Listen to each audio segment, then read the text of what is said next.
yaitu analisa masalah. PT Madu Baru merupakan salah satu perusahaan gula dan spiritus yang berdiri mandiri serta dikelola secara profesional dan juga independen. PT Madu Baru sendiri berlokasi di Desa Padokan, Kelurahan Tetonipolo, Kecamatan Kasihan, Kabupaten Bantul, Yogyakarta. Tepatnya dibangun di bekas pabrik gula Padokan. Dalam produksinya, PT Madu Baru mengalami sebuah problematika, yaitu PT Madu Baru bingung dalam mengambil keputusan apakah harus menjual tetes tebu secara langsung atau memproses terlebih dahulu tetes tebu menjadi spiritus yang kemudian baru dijual. Adapun data-data dari PT Madu Baru, yang pertama terkait produksi. Produksi utama dari PT Madu Baru adalah gula pasir SHS, IA atau Superior Head Sugar, dan GKP atau gula kristal putih.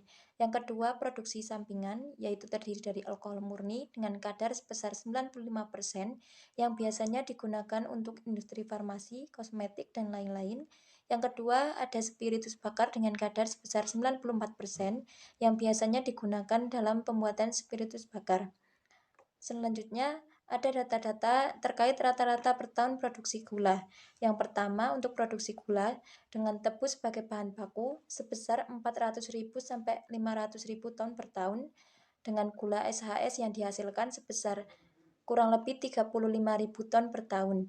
Yang kedua, ada produksi spiritus, yaitu menggunakan tetes sebagai bahan baku sebesar kurang lebih 25.000 ton per tahun, dengan alkohol yang dihasilkan sekitar 7,5 sampai 8 juta liter per tahun. Waktu produksi yang dilakukan oleh PT Madu Baru dilakukan antara bulan Mei sampai Oktober, sekitar 5 sampai 6 bulan per tahun dengan kurun waktu 24 jam per hari. Selain bulan Mei sampai Oktober, perusahaan menggunakan waktunya untuk peliharaan mesin pabrik seperti servis, revisi, perbaikan, penggantian, dan lain-lain. Selanjutnya yang terakhir ada data tentang total karyawan, yang dimana karyawan pimpinan sebanyak 60 orang, karyawan pelaksana sebanyak 432 orang, KKWT atau karyawan kerja waktu tertentu sebanyak 844 orang, dengan jumlah total seluruhnya sebanyak 1.336 orang. Selanjutnya yaitu indikator yang perlu diperhatikan perusahaan dalam mengambil keputusan. Yang pertama, permintaan pasar. Perusahaan PT Madu Baru akan tetap mengelola tetes dengan melakukan proses lebih lanjut, yaitu menjadikannya alkohol atau spiritus. Yang kedua, daya tampung. Kapasitas gudang di PT Madu Baru adalah sebesar 480.000 KU atau setara dengan 4 juta liter yang terdiri dari 4 tangki. PT Madu Baru menjual tetes sebesar 23.899,64 KU dan menjual tetes dengan memproduksi lebih lanjut, yaitu sebanyak 238.278 KU.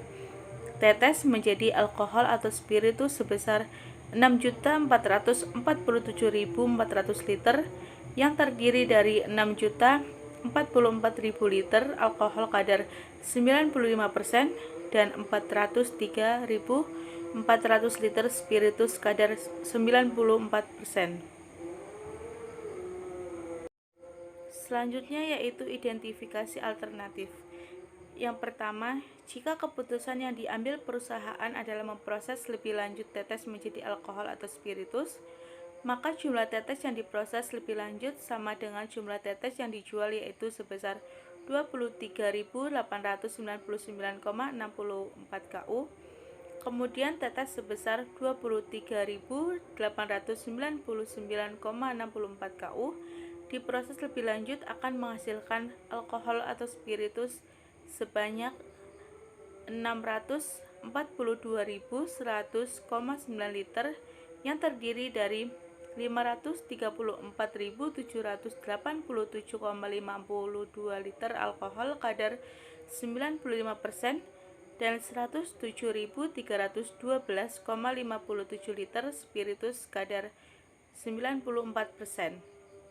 Yang kedua, Jika keputusan yang diambil perusahaan adalah menjual tetes pada saat musim giling, maka jumlah tetes yang dijual sama dengan jumlah tetes yang diproses lebih lanjut, yaitu sebesar 238.278 KU.